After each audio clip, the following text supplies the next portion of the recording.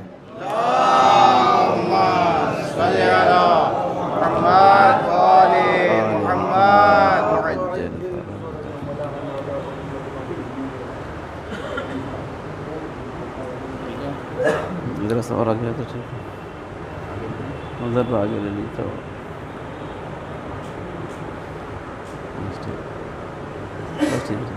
ٹھیک ہے۔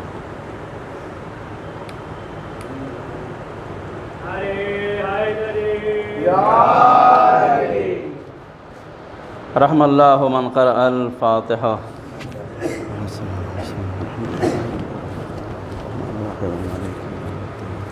إياك نعبد وإياك نستعين اهدنا الصراط المستقيم صراط الذين أنعمت عليهم غير المغضوب عليهم ولا الضالين اللهم صل على محمد وآل محمد وعجل فرجهم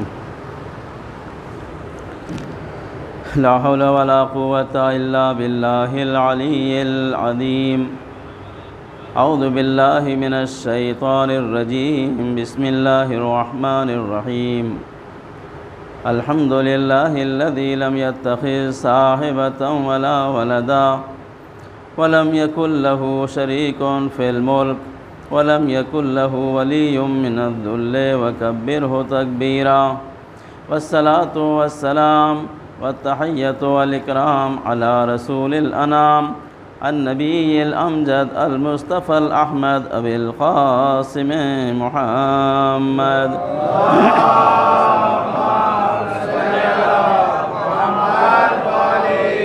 وعلى أهل بيته الطيبين الطاهرين المعصومين المظلومين ولعنة الدائمة الباقية على أعدائهم أجمعين من ليلنا هذا إلى يوم الدين أما بعد فقد قال الله سبحانه تبارك وتعالى في كتابه المبين وهو أصدق القائلين وقوله الحق بسم الله الرحمن الرحيم يا أيها الناس إنا خلقناكم من ذكر وأنثى وجعلناكم شعوبا وقبائل لتعارفوا إن أكرمكم عند الله أتقاكم إن الله عليم خبير بآواز بلند صلوات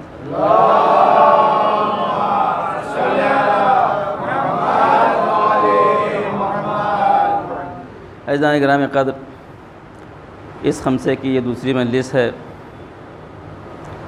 اور آپ کے سامنے قرآن مجید کی سورہ حجرات کی آیت نمبر 13 آپ کے سامنے تلاوت کی گئی، جس میں اللہ تعالیٰ فرماتا ہے یا ایھا الناس انا خلقناکم من ذکر و انثی، اے لوگو ہم نے تمہیں ایک میل اور ایک فیمیل سے پیدا کیا ہے، وجعلناکم شعوبا و قبائل، اور تمہیں خاندانوں اور قبیلوں میں تقسیم کیا ہے، اس لیے نہیں کہ فخر کرو، اس لیے نہیں کہ میں سید ہوں، اس لیے نہیں کہ میں عرب ہوں، اس لیے نہیں کہ میں، اس لیے لتعارفوا، تاکہ ایک دوسرے کا تعارف ہو سکے۔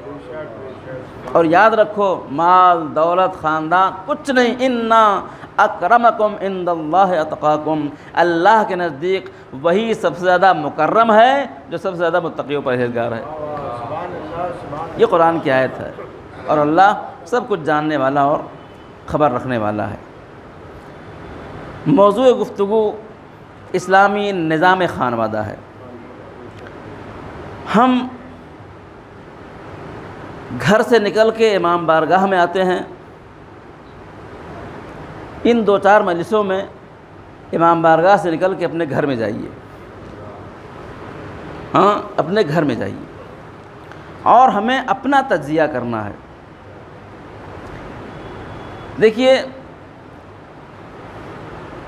اللہ تعالیٰ نے جناب آدم کو خلق کیا، جس کی داستان خداوند عالم نے قرآن مجید میں کئی مرتبہ بیان کیا۔ اس کا خلاصہ یہ ہے کہ اللہ تعالیٰ نے زمین سے مٹی منگوائی، ایک پتلا بنایا اور کہا، ملائکہ سے کہا کہ جب میں اس میں روح پھونک دوں تو تم اس کو، یہ معلوم سب کو قصہ معلوم ہے۔ اور ایک پتلا نہیں 2 پتلا بنایا، ایک نہیں 2 بنایا، ایک جناب آدم کا بنایا اور ایک جناب حوا کا بنایا۔ بعض لوگ کہتے نہیں آدم کو بنایا، تھوڑی مٹی بچ گئی تو حوا کو بنا دیا۔ اللہ تعالیٰ حکیم ہے، ہم لوگ طرح تھوڑی ہے کہ تبرک منگا لیا بچ گیا، ایک مجلس اور کر دو بابا سے بلند صلوات۔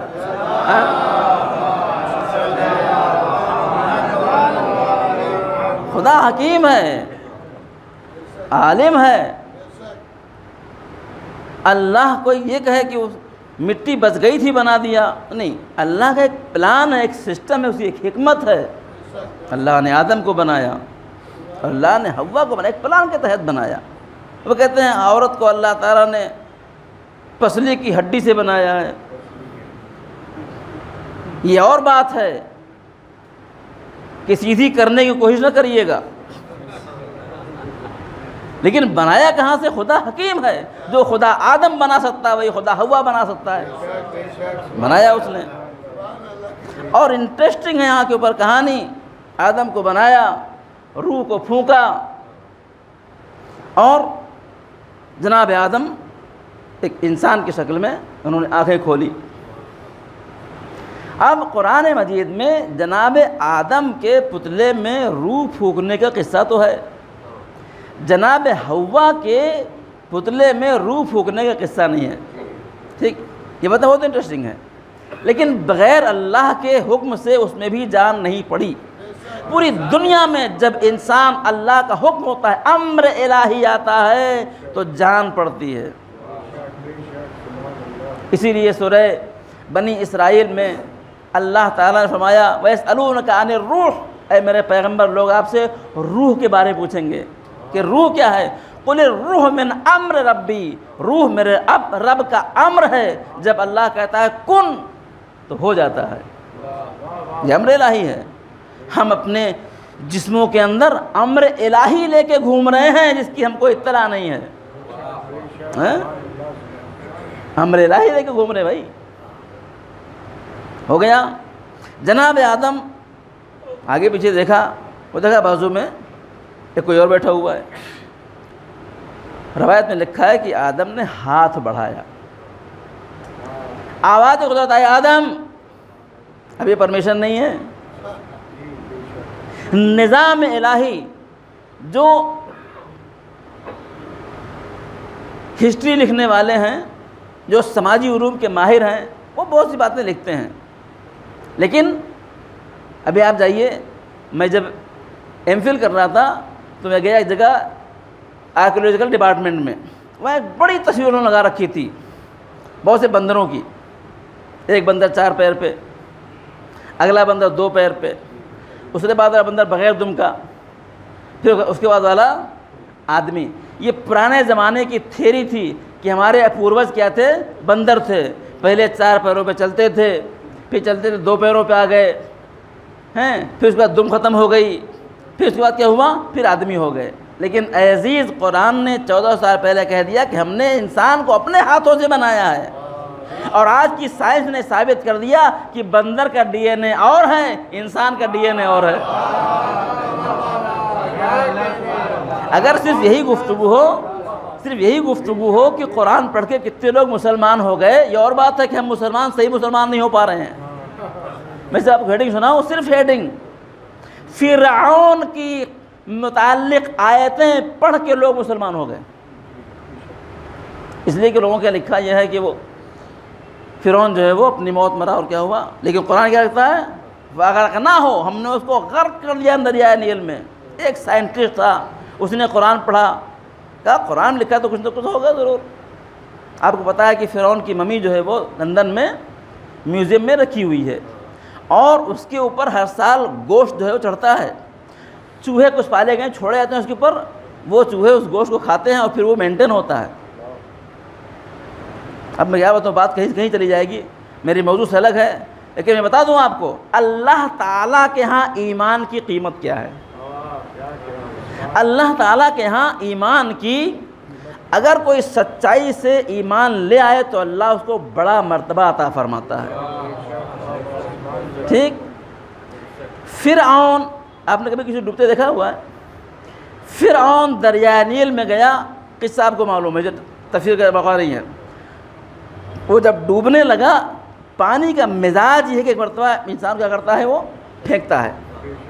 وہ ڈوبا اور پھر اس نے پانی نے کیا کیا، فرعون کو باہر پھینکا، اور پھر اندر گیا۔ یہ باہر گیا اور اندر گیا، اتنی دیر میں، یہ کتنے سیکنڈ ہو گئے مجھے نہیں معلوم، اتنے میں اس نے کیا کہا، آمنت باللہ موسیٰ و ہارون، میں موسیٰ و ہارون کے رب پر ایمان لاتا ہوں، آمنت برب ہارون موسیٰ۔ بھئی اتنے پانی سے نکلنے میں اور ڈوبنے کے درمیان اس نے کیا کہا، آمنت برب موسیٰ و ہارون، میں ہارون اور موسیٰ کے رب پر ایمان لاتا ہوں، ڈوب گیا، مر گیا۔ ان شاید 4-5 سیکنڈ کے ایمان کو اللہ تعالیٰ نے اتنی قیمت دی، کہا اے فرعون میں تجھے ایسی نشانی بناؤں گا تاکہ تیرے بعد والوں کے لیے تو درس عبرت بن جائے۔ اگر 5 سیکنڈ انسان صحیح طریقے سے ایمان لائے تو اللہ اس کو نشانی بنا دیتا ہے کہ نہیں ہے؟ اب اس نے ریسرچ کرنا شروع، بات کسی کو اور چلی جائے گی، میں سے بیٹھیں گے۔ کیا ہوا، اس نے ریسرچ کرنا شروع کیا، وہ گیا لندن، اس نے سیمپل لیا اور جب اس کو ٹیسٹ کیا تو اس کے جسم پر نمک کے کرسٹلز پائے گئے، اور اس نے نیچے لکھا کہ قرآن جو کہتا ہے کہ فرعون کو ہم نے غرق کیا تھا یہ صحیح بات ہے، اس لیے کہ دریائے نیل کے نمک کے کرسٹل اس کے اندر آج بھی پائے جاتے، اور وہ مسلمان ہو گیا۔ آپ تعجب کریں گے، ہم قرآن نہیں پڑھتے ہیں۔ ایک شخص نے مسلمانوں کی کتاب پڑھی، قرآن پڑھا، اس میں لکھا تھا کہ جب عورت کا طلاق ہو جائے تو اس کو 3 مہینے 10 دن عدت میں رہنا، یعنی وہ شادی نہیں کر سکتی۔ یہی کا قصہ ہے بھائی۔ اب اس نے ریسرچ، چونکہ ڈاکٹر تھا، میڈیکل سائنس میں اس نے ریسرچ کرنا شروع کیا، اور لکھا ہے کہ جب اس کی ریسرچ مکمل ہوئی تو اس نے ہیڈنگ لگائی کہ جو نظام خانوادہ اسلام کے اندر ہے وہ دنیا کے کسی مذہب میں نہیں ہے، اور اسلام نے اتنی خانوادی احتیاط رکھی ہے کہ 3 مہینہ 10 دن بعد شادی کرو تاکہ نسل کے اختلاط کی کوئی صورت باقی نہ رہے۔ اللہ اکبر، مسلمان ہو گیا۔ وہ قرآن پڑھ رہے ہیں، مسلمان ہو رہے ہیں، ہم قرآن رکھ رہے ہیں، پڑھ نہیں رہے ہیں اور ایمان نہیں لائے، مسئلہ ہے۔ لہذا اللہ نے اعلان کیا کہ کیا ہوا، آدم کو بنایا اور کہا ہاتھ نہیں لگانا، ابھی آپ پرمیشن نہیں ہے، چھو نہیں سکتے۔ پھر کیا ہوا، جناب آدم، چونکہ انسان انس سے بنا ہے، آدم اکیلے تھے اور سب فرشتے تھے، اس دوسرے پتلے سے ان کو انس ہوا، اللہ تعالیٰ نے اس میں روح پھونکی اور آسمان کی بلندیوں پر جناب آدم کا جناب حوا سے عقد ہوا۔ آسمان پر 2 ہی نکاح ہوئے، ایک نکاح آدم اور حوا کا ہوا، دوسرا نکاح فاطمہ اور علی کا ہوا عرش کے پر۔ اے محمد، ہم نے نکاح پڑھ دیا ہے۔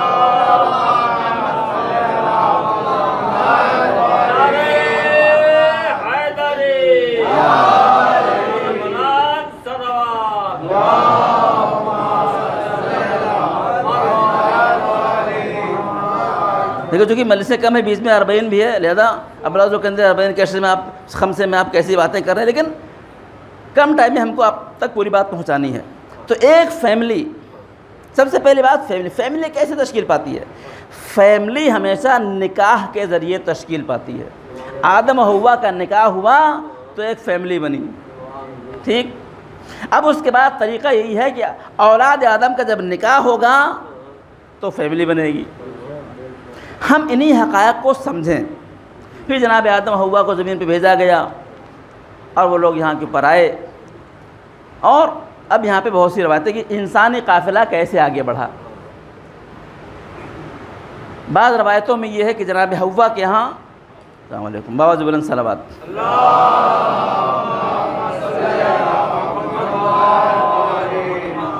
جناب حوا کے ہاں 2 مرتبہ جڑوا بچے پیدا ہوئے، ایک لڑکا ایک لڑکی، پھر دوسری مرتبہ ایک لڑکا اور ایک لڑکی، تو پہلے جوڑے کی شادی دوسرے جوڑے سے ہوئی، یعنی اس لڑکے کی اس لڑکی سے، اس لڑکے کے اس لڑکی سے، اور یہ قافلہ آگے بڑھا۔ لیکن بعض روایتوں میں ہے کہ اللہ تعالیٰ نے جنت سے حوریں بھیجیں اور ان کے ذریعے سے یہ قافلہ انسانی لیکن یاد رکھیے، میں یہ عرض کرنا چاہتا ہوں کہ فیملی کا تصور کہاں ہوتا ہے؟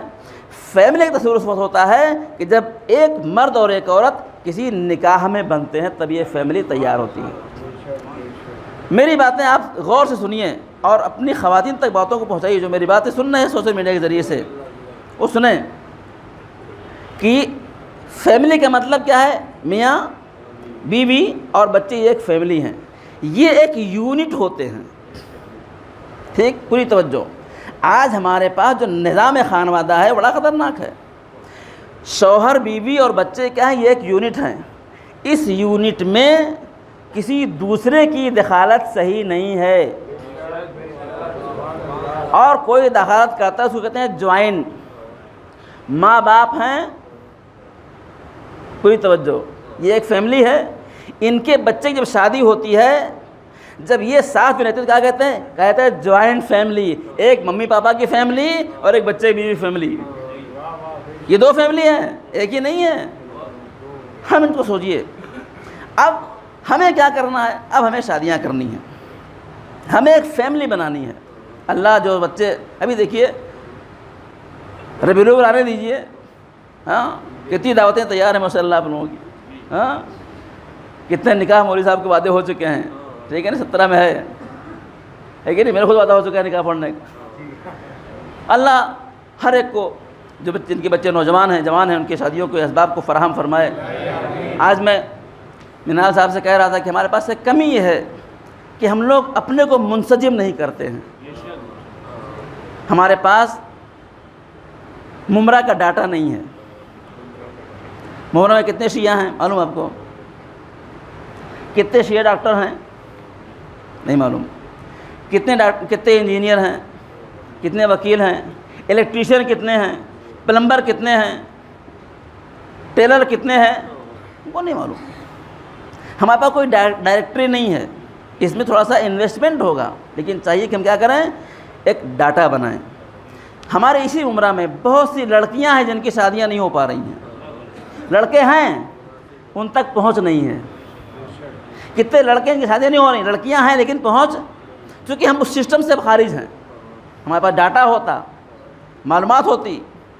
یہ تو مجلس حسین کا فیض ہے کہ جو لوگ آج جمع ہو جاتے ہیں، ایک دوسرے سے ملاقات ہو جاتی ہے، ہاں نہ ہمارے پاس ڈاٹا ہونا چاہیے۔ یہ سسٹم ہے۔ آج دنیا کہاں سے کہاں پہنچ گئی، ڈاٹا بیس سے پوری دنیا چل رہی ہے، ہمارے پاس کوئی ڈاٹا۔ کتنے مولوی ہیں، کیا سمجھے آپ؟ معلوم چلے کتنے مولوی ہیں، کتنے امامے والے ہیں، کتنے ٹوپی والے ہیں، کتنے اوریجنل ہیں، کتنے ڈپلیکیٹ ہیں، مسئلہ ہے۔ ہمارے پاس مولویوں کی قسمیں ہیں، معاف کیجیے مولوی صاحب، سیلف میڈ مولوی۔ تھوڑا سا مسائل پڑھنا شروع کیا، رومال ڈال لیا گلے میں اور قبلہ ہو گئے، ہیں؟ صحیح بات ہے۔ میں اب بات آگے تو میں اس کو دوں، بہت اہم بات کر رہا ہوں۔ سیلف میڈ مولوی کہ جو خود بخود مولوی بن جاتے ہیں۔ کچھ لوگ وہ ہیں کہ جو پارٹ ٹائم مولوی ہیں، جاب کرتے تھے، ریٹائر ہو گئے، مولوی ہو گئے۔ یہ مظلومیت ہماری ہے۔ کچھ لوگ وہ ہیں جو وہاں گئے، 2-4-6 مہینہ رہے، سال بھر رہے، مولوی ہو گئے۔ کچھ وہ ہیں۔ اب یاد رکھیے، میں ایک بات صرف کہنا چاہتا ہوں کہ آج ہمارے پاس بہت سے لوگ یہ بات سن کے خوش ہوتے ہیں کہ جب ہمیں زمانہ آئیں گے تو مولوی کاٹے جائیں گے۔ پوری توجہ، مولوی کیا ہوں گے؟ اور ایک شاعر نے شعر پڑھا، مولوی کو مولوی پر رکھ کے کاٹا جائے گا، ہے نہیں؟ اب آپ سنیے، امام زمانہ آئیں گے تو مولوی کاٹے جائیں گے۔ وہ مولوی نہیں جنہوں نے علم حاصل کیا ہے، تقویٰ اختیار کیا ہے، لوگوں کی خدمت کرتے ہیں، وہ مولوی جن کو آپ نے مولوی بنایا ان کو کاٹا جائے گا۔ سمجھ لیجیے آپ۔ تو ہمارے پاس ڈاٹا ہونا چاہیے، نہیں ہونا چاہیے؟ اے عزیز، ہمارے پاس مشکل یہ کہ ہم کو اب فیملی بنانا ہے۔ آج میرا ماننا یہ ہے کہ سب سے پہلے ان لوگوں کی کاؤنسلنگ ہو جن کے بچے جوان ہیں.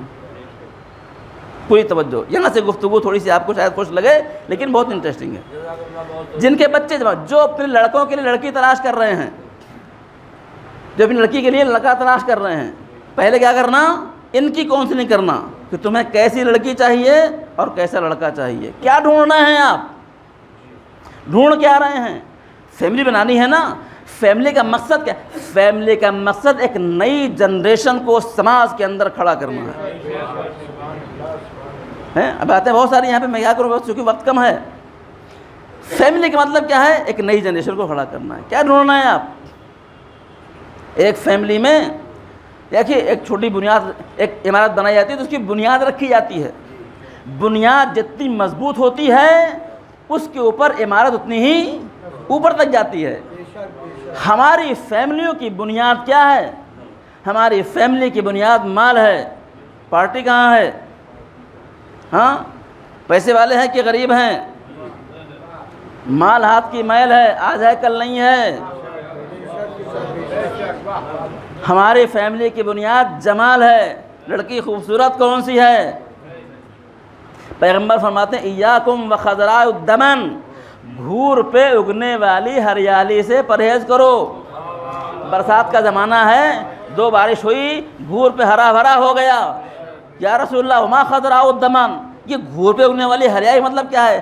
پیغمبر فرمایا کہ وہ ہریالی, اللہ اکبر, وہ لڑکیاں جو دیکھنے میں بڑی خوبصورت, بڑی اسمارٹ ہیں لیکن ان کی پرورش اچھی نہیں ہوئی ہے.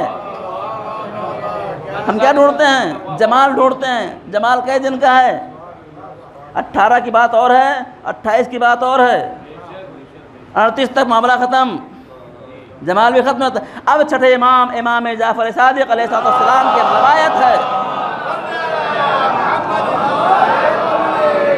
امام فرماتے ہیں کہ جو اپنے بچوں کی شادی, پوری توجہ, جو اپنے بچوں کی شادی دین تلاش کر کے کرتا ہے, دین ڈھونڈ کے کرتا ہے, اللہ اس کو مال بھی دیتا ہے, اللہ اس کو جمال بھی دیتا ہے. ہم کیا ڈھونڈ رہے ہیں؟ لڑکی کا رشتہ آیا, پہلا کوشچن کیا ہے صاحب؟ لڑکا کرتا کیا ہے؟ اچھی بات بولو جی, کیا کرتا ہے؟ غلط تو نہیں کرتا ہے, غلط کام تو نہیں کرتا ہے, ٹھیک ہے. کماتا ہے کتنا ہے؟ آمدنی کتنی ہے؟ عزیز, اللہ تعالیٰ قرآن فرماتا ہے کہ ما من دابۃ علی الارض الا علی اللہ رزقها, دنیا میں زمین پر جتنے بھی رینگنے والے ہیں سب کے رزق کی ذمہ داری اللہ کے اوپر ہے. ہم سمجھتے ہیں ہمارے بیٹے کھلانے والا داماد ہے. یہ مشکل ہے. اگر کچھ آمدنی کم ہو, ایک لڑکا متقی پرہیزگار ہو, نماز سب کا پابند ہو, 10-15 ہزار کماتا ہے, اور کسی کے چلا جائے رشتہ لے کے, شکل دیکھی ہے گھر میں کھانے کو نہیں, رشتہ لے کے چلے جائے. ہاں, کوئی بتائے کہ جس دن مولا علی کا رشتہ پیغمبر اسلام کے ہاں گیا کیا کرتے تھے آپ؟ کتنے کی جاب تھی ان کی؟ کتنے کی جاب تھی؟ پیغمبر نے علی سے رشتہ اس لیے کر دیا کہ علی ایمان میں مستحکم ہیں. اب چھٹے امام کی روایت آتی ہے, امام فرماتے ہیں کہ اپنی بچیوں کی شادیاں ایمان اور اسلام اور دین دیکھ کے کرو, اس لیے کہ یہ شخص کچھ بھی کرے گا تمہاری بیٹی پر ظلم نہیں کرے گا. ہم کیا دیکھتے ہیں؟ باتیں مجھے بہت آگے جائیں, مجھے چونکہ ٹائم کم ہے, لہذا ہم کیا ڈھونڈتے ہیں؟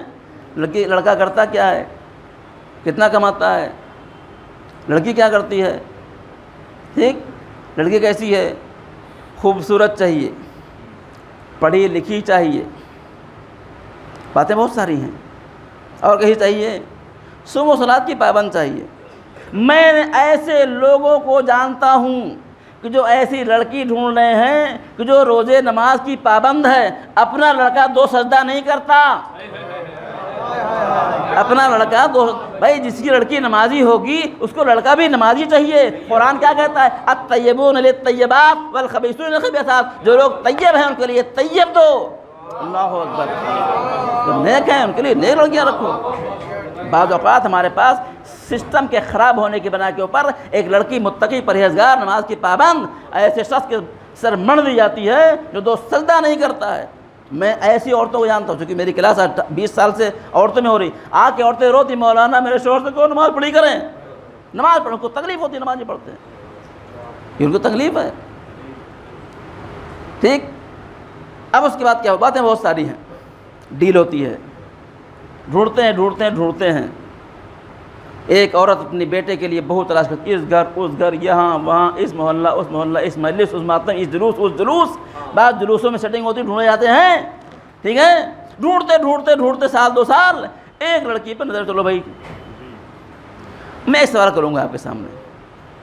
آج ہمارے پاس جب یہ باتیں ہوتی ہیں تو کیا ہمارے نظر میں اہل بیت ہوتے ہیں؟ بہت سی بات کسی نے کہی, کہنے لگے کہ اہل سنت شادی ویسے کرے جیسے عمر نے کری. صحیح ہے نا, وہ ان کے فالوور ہیں. وہابی شادی ویسے کریں جیسے عبد الوہاب نے کری, وہ ان کے فالوور ہیں. بریلوی شادی ویسے کریں جیسے ان کے سیدنا نے کری. شیعہ کیسے شادی کریں؟ شیعہ ویسے شادی کریں جیسے علی نے کری. اے عزیز, ہماری آپ شادی بتائیے کون سی شادی ہے جو علی جیسی ہوتی ہے؟ اس لیے کہ ہم علی کو فضائل پڑھنے کے لیے مانتے ہیں, شادی میں آئیڈیل نہیں مانتے. ہاں, شادی میں آئیڈیل نہیں مانتے. کیا ہوا, ایک نواب صاحب تھے, بولے مولانا آپ یہاں وہاں جایا کرتے ہیں, کوئی لڑکی, شاید نہیں پڑھا تھا پہلے, کوئی لڑکا ہو بتائیے ہماری لڑکی کے لیے. میں نے کہا ایک لڑکا ہے, پڑھا لکھا ہے, 1.5 لاکھ مہینہ کماتا ہے, ہینڈسم ہے, تو بات کریے. تو میں نے کہا ایک مشکل ہے. یہ کیا مشکل ہے؟ بولے حرام خور ہے. اگر آپ کے یہاں کوئی رشتہ آئے, لڑکا اچھا ہے, ہینڈسم ہے, لمبا چوڑا ہے, پڑھا لکھا ہے, 1.5 لاکھ مہینے کماتا ہے, اور آخر میں ایک بند لگا دے کہ حرام خور شادی کریں گے آپ؟ نہیں کریں گے. میں کیا کریں گے؟ تو کیا رشوت لیتا ہے؟ نہیں, رشوت نہیں لیتا ہے. 2 نمبر کاروبار کرتا ہے؟ نہیں, 2 نمبر نہیں کرتا ہے. پھر کیا ہے؟ بولے خمس نہیں دیتا ہے. خمس نہیں دیتا ہے. شادی ہوگی نہیں ہوگی؟ شادی ہو جائے گی, اس لیے کہ نہ وہ دیتا ہے نہ ہم دیتے ہیں. وہ حرام خور, ہم حرام خور, شادیاں ہو جاتی ہیں. یہ ہو رہا نہیں ہو رہا ہے؟ کتنی جو لوگ شادیاں کر چکے اپنے بچوں کی, کتنی شادیاں ایسے ہوتی ہیں کہ تمام ڈیل میں ایک مرتبہ کسی نے بڑھ کے پوچھا ہو کہ کیا آپ کیا خمس نکلتا ہے؟ آپ نے اپنی بچی کو خمس کھلا کے بڑا کیا ہے یا خمس ادا کر کے بڑا کیا ہے؟ کون پوچھتا ہے؟ ہم کو اس کی پرواہ نہیں ہے. آپ کو گھر میں پودا لگانا ہے تو جاتے ہیں نرسری میں, گملے دیکھتے ہیں, پلاسٹک کا گملہ, لوہے کا گملہ, مٹی کا گملہ, خوبصورت گملہ لے کے آئیے, کنکڑ بھر دیجیے اس میں. پوری توجہ, گملہ خوبصورت ہے, کنکڑ بھرا ہوا ہے, پودا لگے گا؟ خوبصورت گملے میں مٹی بھی اچھی ہونی چاہیے تاکہ پودا لگ جائے. ہاں, اگر میری بات آپ تک پہنچ جائے, گملہ بھی خوبصورت ہو, مٹی بھی خوبصورت ہو. گملہ اچھا لے آئے, مٹی خوبصورت, مٹی بھی اچھی لے آئے, لگا دیا ببول کا پیڑ, کیا نکلے گا؟ انگور پیدا ہوگا. ببول لگائیں گے تو ببول یہ پورا اسلام ہے. ہم کیا کر رہے ہیں؟ گملہ بھی خوبصورت ہو, مٹی بھی اچھی ہو, اور پودا بھی اچھا ہو, تب گھر میں خوشبو پھیلے گی. یاد رکھیے, پیغمبر اسلام صلی اللہ علیہ وآلہ وسلم سے پوچھا گیا,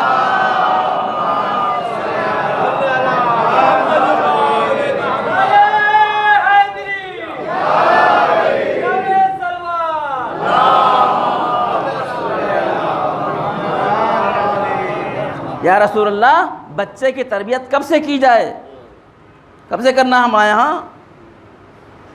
اسلام میں بچے کی تربیت کب سے ہے؟ پیغمبر نے فرمایا کہ بچے کی تربیت جب وہ ماں کے شکم میں ہو تب سے کرو. یا رسول اللہ وہاں تربیت کیسے ہوگی؟ فرمایا اپنی عورتوں کو حلال کھلاؤ تاکہ ان کی غذا حلال ہو, جب وہ بچے پیدا ہوں ان کی تربیت اچھی ہو سکے. ہماری پرابلم یہ ہے کہ ہم کیا کرتے ہیں, نیم لگا کے آم توڑنے کی کوشش کرتے ہیں. بابا سے بلند صلوات.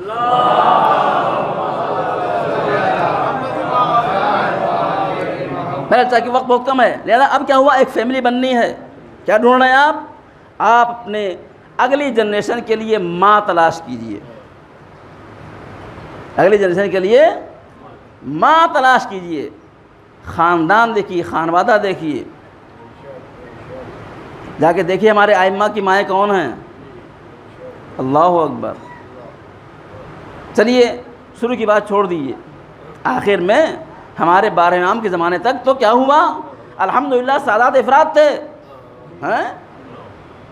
سن 250 ہجری تک سادات کی بہتات تھی، لیکن بارہ امام کے لیے کہاں سے ماں آئی؟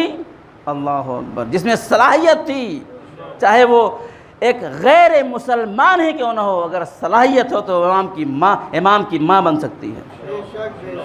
ٹھیک، اس کی گفتگو انشاءاللہ پرسوں کی مجلس میں ہوگی.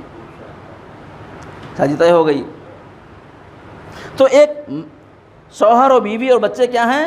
یہ ایک یونٹ ہیں، یہ ایک فیملی ہیں. ہمارے پاس کیا ہوتا ہے کل کے بعد آپ یاد نہیں کیا کرتے ہیں؟ لکھتے ہیں شادی خانہ آبادی. اسلام میں یاد رکھیے اس کو، اسلام میں جوائنٹ فیملی سسٹم اصلاً صحیح نہیں ہے. جوائنٹ فیملی سسٹم اصلاً جائز نہیں ہے. ہمارے پاس یہ بہت تلخ گولی ہے، یاد رکھیے آپ. اور ہم ایک ایسے نظام میں رہتے ہیں جہاں کے اوپر یہ بات کہنا، میں نے جگہ پڑھا کہ مولانا جھگڑا کرانے کے لیے آئے ہیں. حقیقت امر یہ ہے کہ جوائنٹ فیملی کیا ہے؟ یہ دو فیملی کا ساتھ میں رہنا. حتیٰ کہ ماں باپ ایک فیملی ہیں، ان کا ایک لڑکا ہے تو ان کی بیوی اور وہ کیا ہے؟ وہ دو فیملی ہیں. یہ ساتھ میں رہتے ہوئے کیا ہے؟ یہ جوائنٹ فیملی ہے. جوائنٹ فیملی کی اچھائیاں کیا ہیں؟ اچھائیاں یہ ہیں کہ سب مل کے ساتھ میں رہتے ہیں اور کوئی اچھائی نہیں. برائی کیا ہے؟ برائی یہ ہے کہ دو فیملی جوائن ہے، تین فیملی جوائن ہے. جا کے ان عورتوں کو کلیجے سے پوچھو جو جوائنٹ فیملی میں رہتی ہیں. بہت سخت ہے یہ. آپ توجہ کیجئے، ایک شخص سے اس کے مثلاً 4 بچے 5 بچے، یہ 5 لڑکے پانچوں برابر نہیں ہیں. سب کا مزاج الگ، تعلیم الگ، انکم الگ، خرچ کرنے کا سلیقہ الگ. ٹھیک، یہ 5 کا سسٹم الگ ہے. اب جب ان کی بیویاں آتی ہیں، وہ بیویاں بھی کیا ہوتی ہیں؟ الگ تعلیم، الگ تربیت، الگ مزاج. تو یہ الگ مزاج الگ تربیت کے میاں بیوی ایک ساتھ کیسے رہ سکتے ہیں؟ اور جو مسائل ہیں، جو مصائب ہیں جوائنٹ فیملی کے، وہ ہر گھر میں ہیں. آج ہمارے پوری کمیونٹی جوائنٹ فیملی سے مصیبت میں ہے، پریشانی میں ہے، لیکن کوئی اس کا حل نکالنے کی کوشش نہیں کر رہا ہے. اسلام کیا کہتا ہے؟ اسلام کہتا ہے شادی خانہ آبادی. بچے کی شادی کرو، اپنے گھر لے کے جاؤ، اپنے گھر لے کے جاؤ، اپنا گھر آباد کرو. ہمارے پاس کیا ہوتا ہے؟ شادی کمرہ آبادی. لے کے آتے ہیں، کمرہ دے دیتے ہیں. اتنے مسائل ہیں اس کے. کمرہ آبادی نہیں، خانہ آبادی ہونی چاہیے. کیوں؟ اس لیے کہ یہ گھر جو ہے، اس گھر میں ایک رانی پہلے سے موجود ہے. وہ کون ہے؟ وہ بچے کی ماں ہے. اس مملکت میں دوسرے کی گنجائش نہیں ہے. وہ عنوان ہے رانی. شادی ہوتی ہے، دولہا بنتا ہے. ٹھیک ہے نہیں؟ آپ دیکھیے، اچھی بات کہی. آپ نکلیے روڈ کے اوپر اور دولہے دیکھیے. اصلاً آپ نہیں بتا سکتے کہ دولہا مسلمان کون ہے، ہندو کون ہے. بتا سکتے ہیں آپ کہ دولہا سنی کون ہے، شیعہ کون ہے؟ جو دولہا ہے، دولہا ایز اے دولہا، یہ دولہا ہے. کیا سمجھے آپ؟ بڑے بڑا پہلوان جو دولہا بنتا ہے تو سرنڈر ہو جاتا ہے. اور کیا کہتے ہیں اس کو؟ سنیے غور سے. اس کو کہتے ہیں نوشاہ. شاہ یعنی بادشاہ. یہ کیا ہے؟ یہ بادشاہ ہے. اور بہت جگہوں پر دولہے کو کیا کرتے ہیں؟ خنجر دیتے ہیں. ہاتھ میں خنجر لے کے. اب بعض لوگوں نے خنجر نہیں ملتا تو وہ پھول کی. پہلے زمانے میں عالم زمانے جاہلیت میں طریقہ شادی یہ تھا کہ لوگ قبیلہ رہتے تھے تو قبیلے کے جاسوس ہوا کرتے تھے. اس قبیلے میں اگر کوئی بچہ جوان ہوا، اس کی شادی کی فکر ہوئی تو جاسوس دیکھتا تھا کس قبیلے میں لڑکی اچھی ہے، وہ جاسوسی کرتا تھا. ایک دن کیا کرتے تھے، اس قبیلے والے سارے جمع ہوتے تھے اور ایک حملہ کرتے تھے اس قبیلے کے اوپر. قبیلے پہ حملہ کیا اور جو ٹارگٹ ہے لڑکی اس کو اٹھا لا لی تو شادی ہو گئی. کوئی توجہ؟ 200-300 آدمی کیا جا کے حملہ کیا اور لڑکی اٹھا لائے اور شادی. آج بھی سیم سسٹم ہے، تھوڑا اسٹینڈرڈ ہو گیا ہے بس. آج بھی ہم کیا کرتے ہیں، 200-300 آدمی جاتے ہیں دولہے کو ساتھ میں، کیا کرتے ہیں، بس دیکھ پہ حملہ کرتے ہیں، کھانے پہ حملہ کرتے ہیں اور کھا کے لڑکی لے کے چلے جاتے ہیں. یہ تو تھا نہیں. اگر آپ سے کہا جائے کہ اسلام میں بارات کا کوئی کانسیپٹ نہیں ہے، آپ مانیں گے؟ اصل ہمارے ہاں شادی بغیر بارات کے تصور ہی نہیں ہے. کوئی بتائے مولا علی کی بارات کتنی گئی تھی؟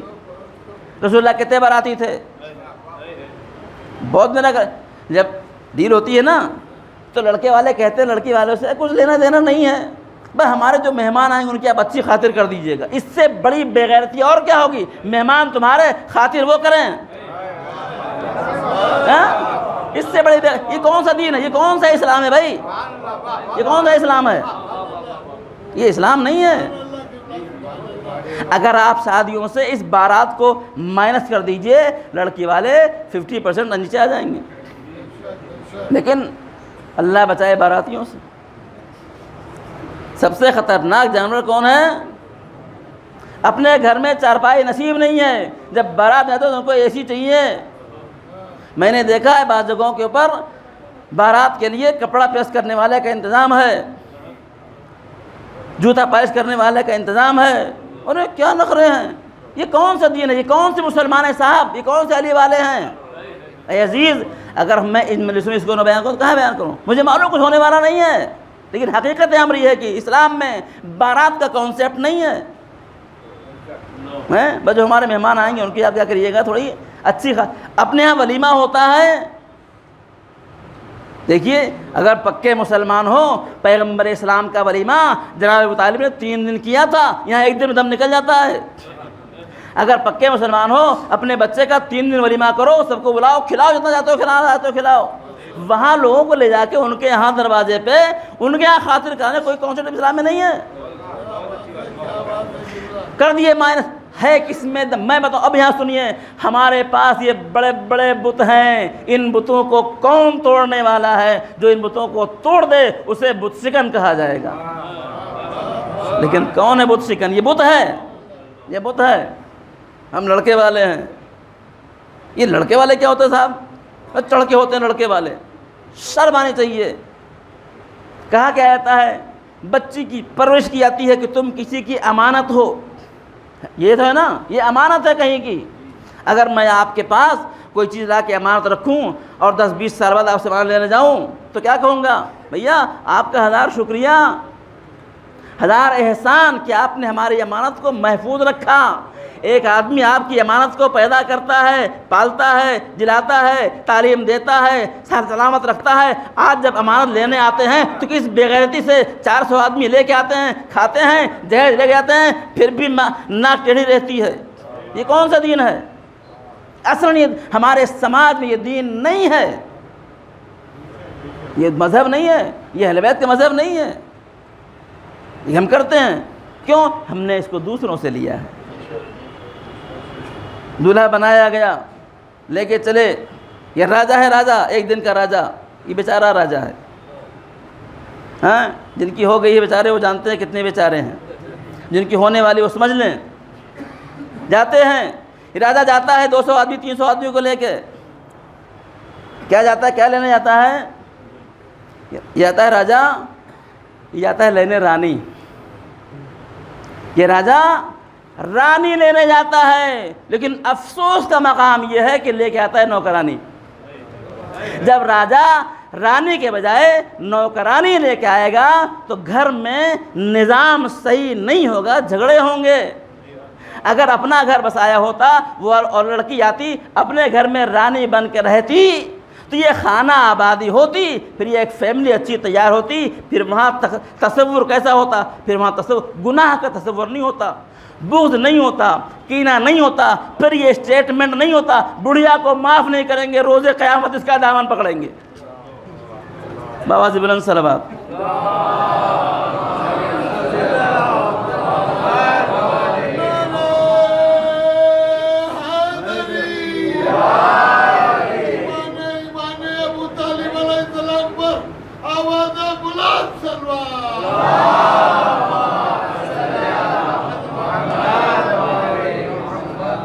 آپ جا کے دیکھیے کتنے اسٹیٹمنٹ ہیں کہ بڑھیا کو معاف نہیں کریں گے. سمجھے آپ؟ بہت ہے اس نے. سمجھے آپ؟ کیوں؟ وجہ یہ ہے کہ رانی پہلے سے موجود ہے. اب دوسری کیا ہے رانی؟ تو یہ راجا جاتا ہے رانی لے کے نہیں آتا, نوکائیں لے کے آتا ہے اور ساتھ میں جہیز کو بے عنوان مال غنیمت لے آتا ہے. ہاں, حملہ کر کے جہیز مال کس کا ہے؟ یہ میں ایک جگہ ہمارے رشتہ داروں میں شادی تھی, وہ لڑکی والوں نے کیا کیا, بڑے بڑے سامان کو انہوں نے پہلے پہنچوا دیا کہ بھائی, میں نے کہا کہ اس پر کسی کو مثلا صوفہ رکھا ہوا ہے, میں نے کہا اس صوفے پر بیٹھنا کسی کو جائز نہیں ہے. کیوں؟ یہ ملکیت کس کی ہے؟ لوگ جہیز کس کو دیا جاتا ہے؟ جہیز دیا جاتا ہے لڑکی کو, نہ لڑکے کو. لڑکے گھر لوگ اس کو مال غنیمت سمجھتے ہیں. یاد رکھیے, اگر لڑکی کی اجازت نہیں تو آپ صوفے کو استعمال نہیں کر سکتے. لیکن کیا کہنا, جہیز کو ہم مال غنیمت سمجھتے ہیں, پورے گھر والے استعمال کرتے ہیں. اور یہ بات پہلے یہاں ہوتی ہے, ایام فاطمیہ میں نے عرض کیا تھا کہ صاحب آپ جہیز کے خلاف کیوں بول رہے ہیں؟ رسول اللہ نے جہیز دیا. رسول نے جہیز دیا. رسول نے کیا جہیز دیا؟ سنیے غور سے. رسول نے کیا جہیز دیا؟ رسول اللہ نے اپنی بیٹی کو کیا دیا؟ ایک گھڑا دیا پانی پینے کے لیے ٹھنڈا. وہ زمانہ اور تھا, وہ کیا ہو گیا اب؟ وہ فریج ہو گیا ہے نہیں. رسول اللہ نے ایک لگن دیا کپڑا دھلنے کی, کیا ہو گیا؟ واشنگ مشین ہو گیا. رسول اللہ نے ایک پنکھا دیا تھا, کیا ہو گیا؟ رسول اللہ نے ایک گدا دیا تھا کھجور کے چھلکے کا, وہ کیا ہو گیا؟ بیڈ ہو گیا. سب اپڈیٹ کر لیتے ہیں, دیا لسٹ ہے. لیکن میں کہتا ہوں پکے رسول اللہ والے جیسے رسول نے دیا تھا ویسے دو. اب آپ دیکھیے رسول نے کیسے دیا. رشتہ طے ہوا, رسول نے فرمایا اے علی تم کو مہر دینے کے لیے کیا ہے؟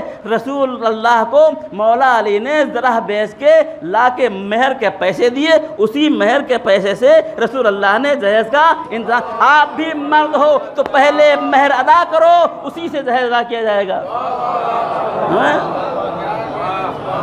کون سے مسلمانوں میں یہ ٹوٹل سماجی گفتگو ہے. لیکن یاد رکھیے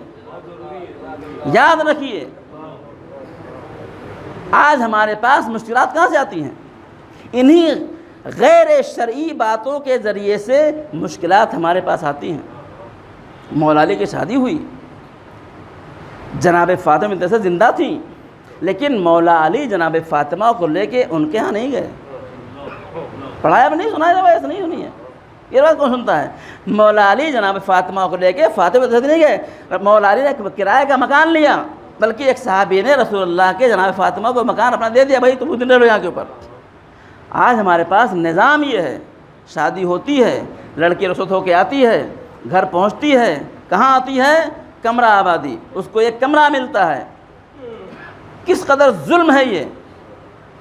اپنے بچے کی تربیت ایسی کہ تم کو اپنا گھر بسانا ہے تاکہ وہ محنت کرے, اس کو پہلے سے اس طریقے سے پالے, اس کو محنت کرے تاکہ اپنا گھر بسائے. وہ پپا کما رہے ہیں, ہم بیٹھے کھا رہے ہیں, یہ کوئی طریقہ نہیں ہوا. سب سے بڑا مسئلہ کہے کا ہوتا ہے؟ سب سے بڑا مسئلہ گھر میں حجاب کا ہوتا ہے. 4 بھائی 5 بھائی 3 بھائی ہیں, لڑکی رخصت ہو کے آئی, 2 کنڈیشن ہے, یا تو ہر دم پردے میں رہے. بھائی نامحرم میں اسلام میں کوئی کیٹیگری نہیں ہے کہ دیور کم نامحرم ہے, سبزی والا زیادہ نامحرم ہے. ایسا کچھ ہے بھائی صاحب؟ ایسا کچھ بھی نہیں ہے. نامحرم برابر ہے, ایکول ہے, سب برابر ہے. ایسا نہیں ہے کہ دیور کے سامنے ہاتھ کھل سکتا ہے اور سبزی والے سامنے, ایسا کچھ بھی نہیں ہے. جتنا ہاتھ بند کرنا دیور کے سامنے واجب ہے, سبزی والے سامنے واجب ہے, اتنا ہی دیور سامنے واجب ہے. تو سب سے بڑا مسئلہ جوائنٹ فیملی میں حجاب کا ہوتا ہے کہ اگر ایک لڑکی رخصت ہو کے گھر میں آئی, ہم جوائنٹ فیملی رہ رہے ہیں, اور اگر تو 2 صورت ہے, یا تو اسلام کی ایسی تیسی جہیز میں قرآن ملا تھا وہ رکھا ہے الماری کے اندر فرصت, یا تو یہ ایسا رہی ہے, ٹھیک ہے, اور جو ایسا ہو رہا ہے. آج حقیقت عمری ہم اپنی فیملیوں میں اسلام کے احکام کو پامال کر رہے ہیں. قرآن چیخ چیخ کے کہہ رہا ہے حجاب, ہم کہتے ہیں حجاب کی ایسی تیسی.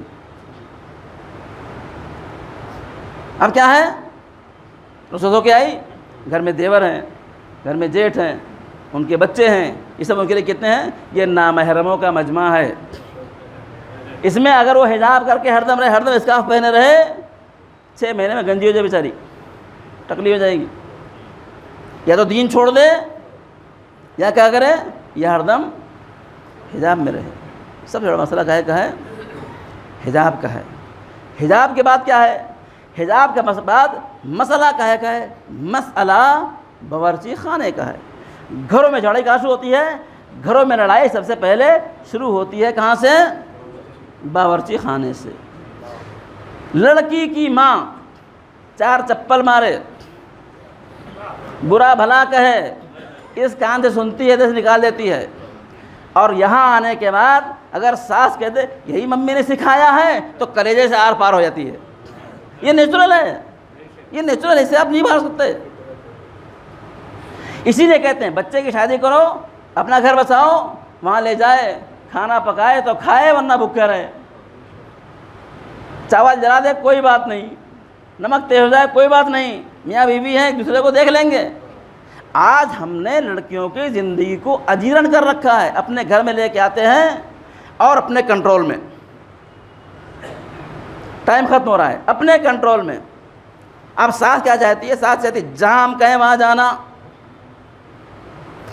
آپ تعجب کریں گے، میں نے لڑکیوں سے پوچھا کلاس میں کہ شادی آزادی ہے کہ قید ہے؟ سب نے کہا شادی قید ہے، جبکہ اسلام میں شادی آزادی ہے۔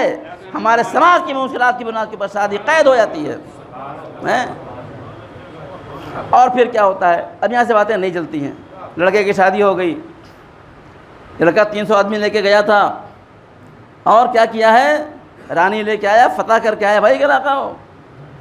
اب وہاں کا پوری توجہ، وہاں کا وہ داماد ہے، وہاں کا فاتح ہے نہیں، راجہ ہے، وہاں اس کی کیا ہو بھگت ہوتی ہے، جو لوگ اس منزل سے گزر کے جانتے ہوں گے۔ ظاہر بات ہے اب وہاں جیجو ہیں، داماد ہیں، اور ناشتہ اچھا اور کھانا اچھا، بڑی آہو بھگت، ظاہر بات ہے تھوڑا سا آدمی میلان رہے گا ہی۔ لیکن ہمارے پاس مشکل ہے، ذرا سا اگر ہمارا بیٹا اللہ اکبر سسرال کی طرف جھک جائے تو ماں کہتی بیٹا تو ہاتھ سے نکل گیا۔ یہ سب کے ساتھ ہوا ہے، بیٹا تو ہاتھ سے۔ یاد رکھیے رشتے 2 طرح کے ہوتے ہیں، ایک ہوتے ہیں نسبی، ایک ہوتے ہیں سببی۔ بیٹا آپ کا نسبی ہے، داماد ان کا سببی ہے۔ نسبی سببی کے مقابلے میں کبھی نہیں ہو سکتا ہے، یہ آپ کی خام خیالی ہے۔ اگر کچھ دن وہ نیا داماد ہے، اگر کچھ دن وہاں مائل ہو گیا تو آپ کے ہاتھ سے نہیں نکلے گا، وہ آپ کرے گا ہمیشہ۔ اور سسرال وہ کچھ دن کی ہوتی ہے، بزرگ بتائے تھے، ہم جانتے ہوں گے، سسرال میں آؤ بھگت کچھ دن کی ہوتی ہے، سمجھا آپ؟ پہلے داماد، سمجھا آپ؟ آخر میں کیا ہوتا ہے؟ آخر میں پھپھا ہو جاتے ہیں وہ لوگ، پھپھا، سمجھا آپ؟ ایک چائے بسکٹ کا کام چل جاتا ہے، آپ سمجھ لیجئے۔ تو یہ جو کچھ دن کی بات ہے، یہ کچھ دن ان کو انجوائے کر لینے دیجئے، یاد رکھیے جانکہ میں قدر، کچھ دن ان کو آپ انجوائے کر لینے دیجئے۔ آزاد لڑکی اور لڑکے کو شادی کر کے آزاد چھوڑ دیجیے، اپنی لائف کو انجوائے کریں وہ لوگ، ان کی زندگی میں انٹرفیئر نہ کریں، نہ لڑکی والے نہ لڑکے والے۔ ہوتا کیا ہے؟ لڑکی رسوت ہو کے آئی، ساس نے نند نے کچھ کہہ دیا، اب تو فون ہے، انہوں نے ایسا کہا، فوراً فون ہوتا ہے مائکے کو، وہاں سے ارے ہم نے اپنی بیٹی کو کتنے نازوں سے پالا، ایسی بات کیسے؟ جھگڑا شروع ہوتا ہے۔ کہتے ہیں جو لڑکیاں مائکے سے ٹیوشن لیتی ہیں وہ سسرال سے طلاق کا سرٹیفکیٹ لے کے جاتی ہیں۔ پلیز اپنی لڑکیوں کو مائکے سے ٹیوشن نہیں دیجیے، بولیے تمہارا گھر ہے وہ، لیکن تمہارا گھر کہاں ہے وہ؟ یہ پرابلمس ہیں، باتیں بہت ساری ہیں۔ اسلامی نظام خانوادہ یہ ہے کہ میاں اور بیوی ان کے بچے الگ رہیں، ایک سسٹم کے ساتھ رہیں۔ ہوتا کیا ہے؟ 4 بھائی 5 بھائی ہیں، سب کی کمائی الگ ہے بھائی، ایک آدمی زیادہ کما رہا ہے، ایک کم کما رہا ہے، کچھ نہیں کما رہا ہے، تو جس کا کما رہا ہے کیا کہتی ہے؟ ہمارا شوہر کما رہا ہے، بیٹھ کے کھا رہے ہیں۔ ہوتا نہیں ہوتا؟ یہ سب کیا ہو رہا ہے؟ مشکل کہاں ہے؟ آخر میں اس کو ٹوٹنا ہے۔ جوائنٹ فیملی وہ حکومت ہے جو ایک دن ٹوٹ کے رہتی ہے، کسی کی نہیں بچی، دیکھ لو آپ۔ لیکن ہم اس سے درس عبرت حاصل نہیں کرتے۔ ہمارے پپا اپنے بھائیوں سے لڑ کے الگ ہوئے تھے، ہمارے بیٹے اپنے بھائیوں سے لڑ کے الگ۔ ارے سیکھیے، ہمارے پہلے والے لڑکے الگ ہوئے ہیں، اپنے بعد والوں کو لڑکے الگ ہونے کا درس نہیں دیجیے، وہ نظام رکھیے جس میں محبت برقرار رہے۔ آج کی بس مجلس میں آپ سمجھ لیجئے کہ نظام اسلامی یہ ہے کہ میاں بیوی ایک یونٹ ہیں، ان کے اندر انٹرفیئر نہیں کیجیے، پوری توجہ۔ اے عزیز، آج ہمارے پاس آپ دیکھیے کثرت سے لوگ زیارت کو جا رہے ہیں، مجلسیں آپ 20 سال پہلے دیکھیے مجلسیں کتنی ہوتی تھیں، 50 سال پہلے، آج دیکھیے مجلسیں الحمدللہ کثرت سے ہو رہی ہیں، ہونی چاہیے، تو سونامی ہے، حسین کی مجلس کو کوئی روک نہیں سکتا ہے۔ ہاں، مجلسیں کثرت سے ہو رہی ہیں، کثرت سے لوگ پہلے زمانے میں کوئی کربلا گیا تو کہتے ہیں فلاں صاحب کربلائی، اب تو ہر گھر میں پوری فیملی کربلائی ماشاءاللہ سے، تو مجلسیں بھی ہو رہی ہیں الحمدللہ، لوگ کربلا بھی جا رہے ہیں الحمدللہ، لیکن طلاق بھی زیادہ ہو رہی ہے الحمدللہ۔ یہ ایسا کیوں ہے صاحب؟ اگر ایسا ہے تو اس کا مطلب یہ ہے کہ ہمارے پاس حسین نہیں ہے۔ اب میں آپ سے سوال کروں گا، بس آخری مرحلہ آپ کی مجلس تمام، اتنے بڑے مجلس اگر پوچھا جائے کہ آج ہم مجلس کیوں کر رہے ہیں، غم کیوں منا رہے ہیں؟ حسین نے اپنی جان کو قربان کر دیا، اس لیے تو جان کیوں قربان کر دیا؟ کہ دین کو بچانے کے لیے جان قربان کر دیا۔ اب آپ انصاف بتائیے کہ حسین نے کون سے دین کو بچانے کے لیے جان کو قربان کر دیا؟ اس دین کو بچانے کے لیے جہاں پہ فراڈ ہو، ہاں، جہاں لوگ بے نمازی ہوں، جہاں گھروں میں کینہ و بغض ہو، جہاں آپس میں جھگڑے ہوں، جہاں طلاق ہو، جہاں حسین نے اس دین کو بچانے کے لیے قربانی دی ہے جہاں طہارت ہو، پاکیزگی ہو، ایمان ہو، سچائی ہو، دینداری ہو۔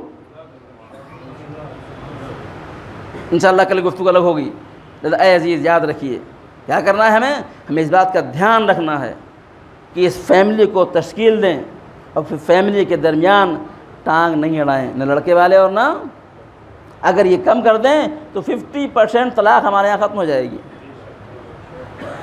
اب اس کی گفتگو کل ہوگی، ایک صاحب نے ہاتھ اٹھایا اگر کسی کو لڑکا تو کیا کریں گے، یہ کل بتائیں گے آپ کو۔ اے عزیز، ہم اپنی فیملی کے اندر یاد رکھیے، بس آخری جملے اور آپ کی مجلس تمام، ہمیں اسلامی فیملی مینٹین کرنا چاہیے۔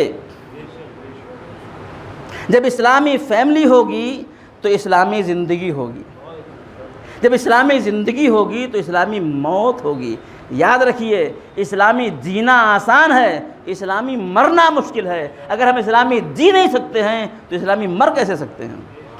ہاں،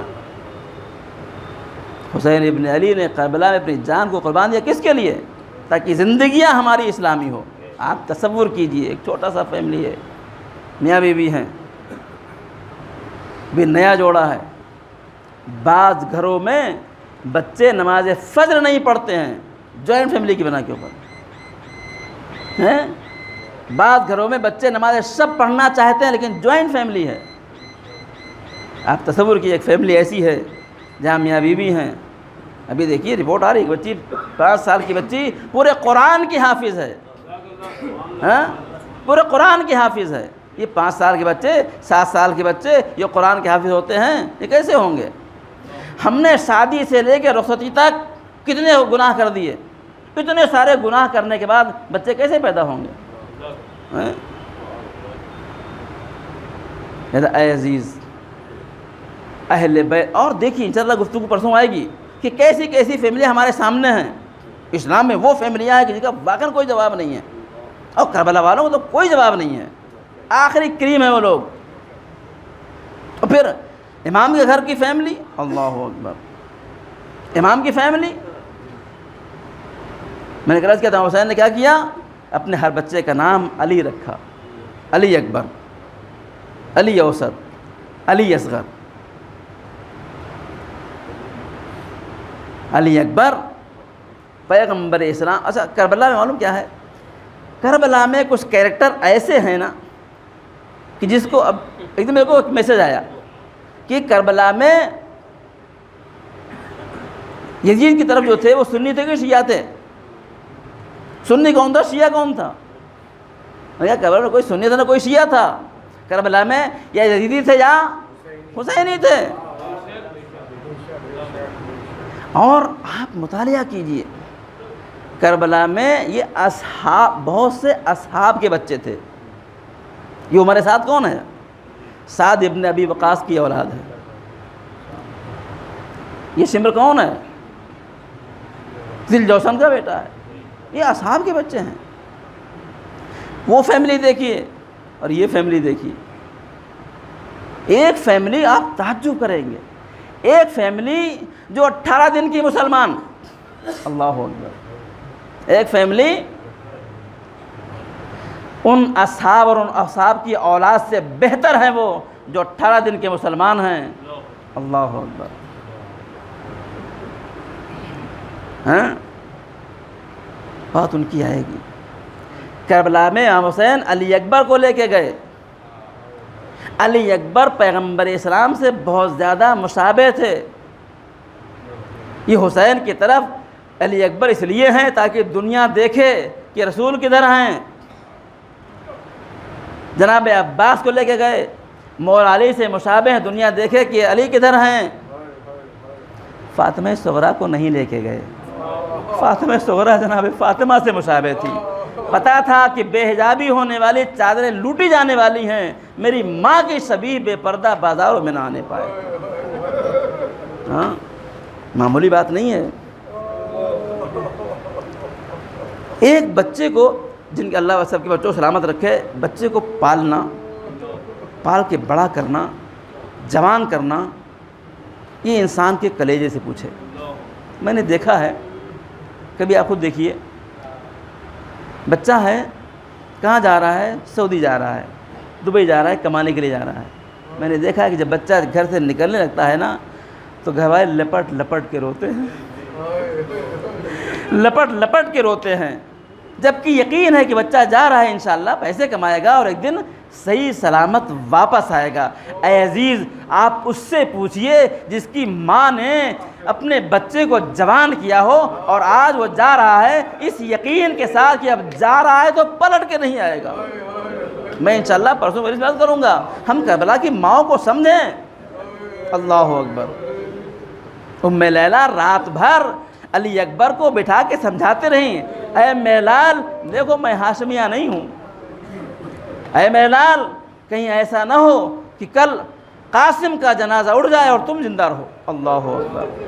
کل تمہیں میری آبرو بچانی ہے. کیسی مائیں تھی کربلا کی. آج مائیں اپنے بچے کی زندگی کی دعا مانگتی ہے، لیکن کربلا کی مائیں اپنے بچوں کے خون میں نہانے کی تمنا کر رہی ہیں. یہ ہے کربلا کی مائیں. بس یہ دو تجھ بھی لیٹ کرنے آپ کی ملی تماز کرنا ہے. علی اکبر اس پورے بات چکی ہے کر رہا ہوں اس لیے کہ اس پورے لشکر میں، لشکر حسینی میں صرف ایک فرد وہ ہے جو علی اکبر ہیں کہ جو پیغمبر سے مشابہ ہیں، جس کے لیے امام حسین کی روایت ہے کہ اے میرے معبود، جب میں مفتاح ہوتا تھا اپنے نانا کی زیارت کا تو علی اکبر کی زیارت کرتا تھا. اور یاد رکھیے پیغمبر اسلام کی پرسنالٹی وہ ہے، اللہ اکبر، اس قدر خوبصورت آپ تھے کہ جناب یوسف نے زلیخا سے کہا تھا، اے زلیخا تم نے میرے حسن کو دیکھا ہے، اگر تم آخری پیغمبر کے حسن کو دیکھو گے تمہارا عالم کیا ہوگا. علی اکبر اتنے خوبصورت تھے. لیکن علی اکبر میدان کارزار میں جاتے ہیں، مجھے تفصیل نہیں عرض کرنی ہے، کارزار میں جاتے ہیں. دیکھیے انسان جب قوی ہوتا ہے، طاقتور ہوتا ہے نا، ایکسیڈنٹ ہوتا ہے تو جان بڑی مشکل سے نکلتی ہے. علی اکبر اپنی جوانی کے کمال پہ تھے. روایت کہتی ہے کہ حسین ابن علی نے جب علی اکبر کے کلیجے میں ہاتھ ڈالا ہے اور انین نکالی ہے تو علی اکبر نے اپنے پیروں کو کربلا کی ریت پر رگڑنا شروع کر دیا. یہ جاکنی کا عالم تھا. سلام ہو اس حسین پر جس نے اپنے علی اکبر کو ایڑیاں رگڑتے دیکھا ہے اور پھر علی اکبر کو اٹھا کے خیمے کی طرف لے چلے. ایک جملہ سن لیجئے، یہی وجہ تھی کہ جب علی اکبر نے آواز دی بابا میرا سلام، تو اب امام حسین فرماتے میرے لال کہو مجھے کچھ دکھائی نہیں پڑتا. جس کا جوان بیٹا آخری آواز دے اسے دکھے گا کیا؟ روایت کہتی ہے کہ جب یہ قافلہ کوفے میں پہنچا اور ایک بیوی نے نوکے نیزہ پر علی اکبر کا سر دیکھا تو سر و سینہ پیٹ کے کہتی ہے اللہ کرے جب یہ بیٹا مرا ہو تو اس کی ماں زندہ نہ ہو۔ ارے لیلا تڑپ گئی، آواز دی میں نے اپنی آنکھوں سے علی اکبر کے کلیجے کی برچی دیکھی ہے، اپنی آنکھوں سے جسم و تن میں جدائی دیکھی ہے۔ نوکے نیزہ پر اس ماں کے سامنے علی اکبر کے سر کو بلند کیا گیا۔ فَسَيَعْلَمُ الَّذِينَ ظَلَمُوا أَيَّ مُنقَلِبٍ يَنقَلِبُونَ أَلَا لَعْنَةُ اللَّهِ عَلَى الْقَوْمِ الظَّالِمِينَ۔ خدا بندہ ہماری اس بات کو قبول فرما، ہمیں نیک اعمال انجام دینے کی توفیق عطا فرما، ہمارے اعمال سے ہمارے امام کے قلب کو راضی و خوشنود فرما، اسلامی جینے و اسلامی مرنے کی توفیق عطا فرما، امام کے ظہور میں تاجیر فرما، امام کا ظہور ان کے امان انصار میں شمار ہوں۔ ربنا تقبل منا انک انت السمیع العلیم۔ ماتم حسین۔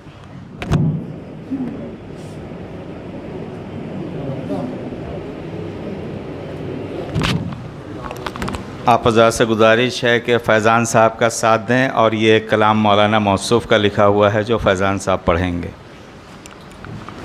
یا حسین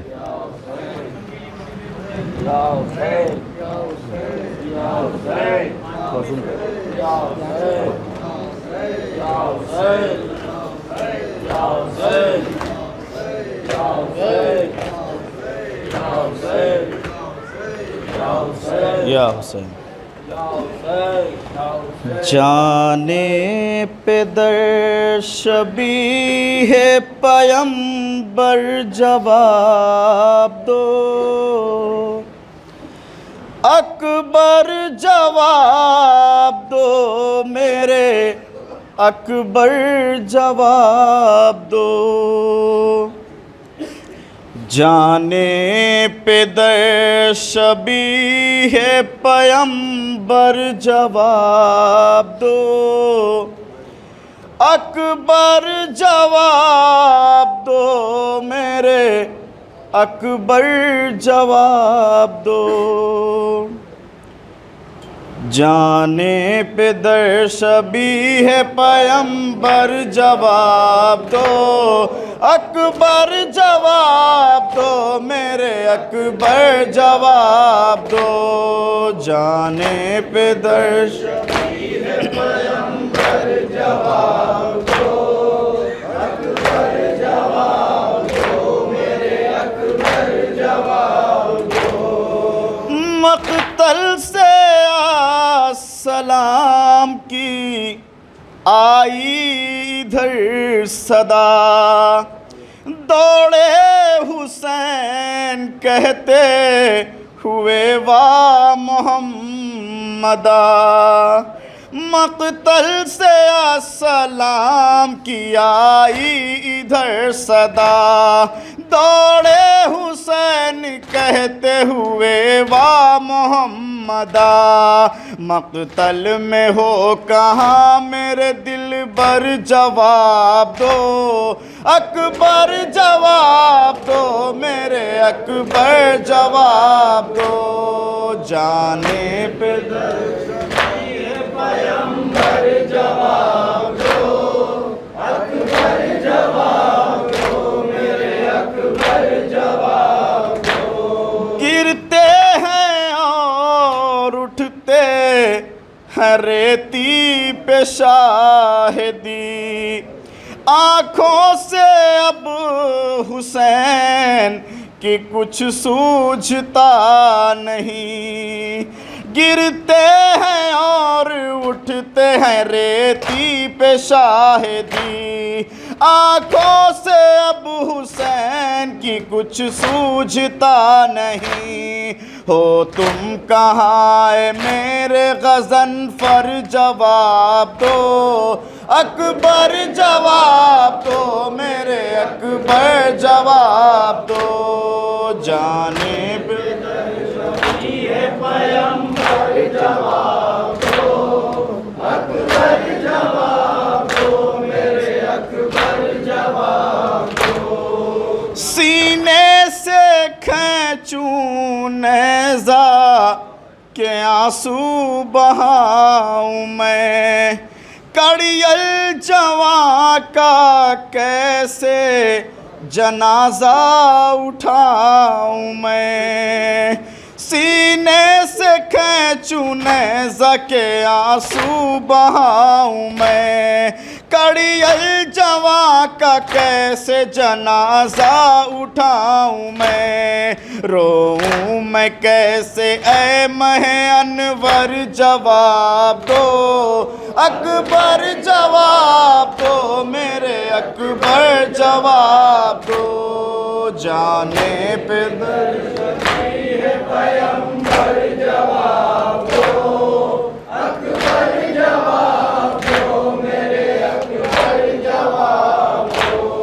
غربت میں ساتھ چھوڑ کے جاتے ہو کس طرح، کیسے گئے تھے خیمے سے آتے ہو کس طرح، غربت میں ساتھ چھوڑ کے جاتے ہو کس طرح، کیسے گئے تھے خیمے سے آتے ہو کس طرح، بولی سکینہ ہائے برادر جواب دو، اکبر جواب دو میرے اکبر جواب دو، جانے پہ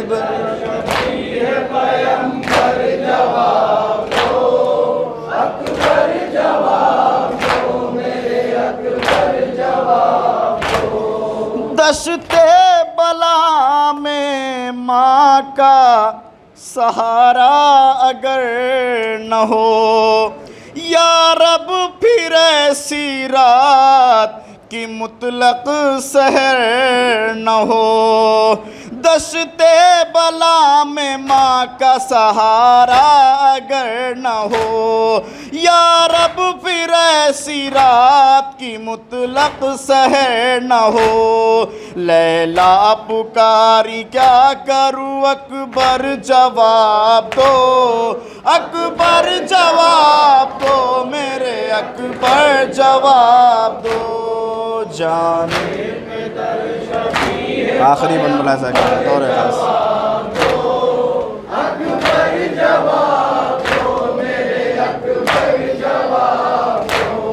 جلتے ہیں خیمے سر سے ردا چھین لی گئی، کھا کے تماچے بالی سکینہ تڑپ گئی، جلتے ہیں خیمے سر سے ردا چھین لی گئی، کھا کے تماچے بالی سکینہ تڑپ گئی، بولی مدد کو آؤ برادر جواب دو، اکبر جواب دو میرے اکبر جواب دو، جانے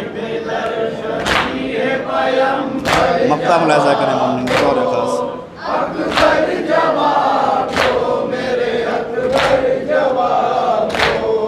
اشک غم حسین سے رضوان لکھ دیا، حال دل شکست فیضان لکھ دیا، اشک غم حسین سے رضوان لکھ دیا، حال دل شکست فیضان لکھ دیا، کیسے ادا ہو حشر کا منظر جواب دو، اکبر جواب دو میرے اکبر جواب دو، جانے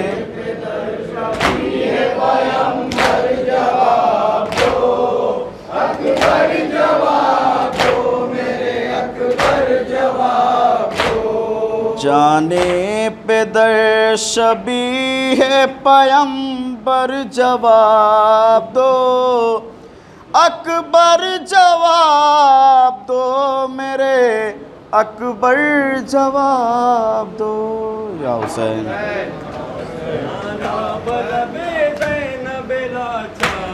حسین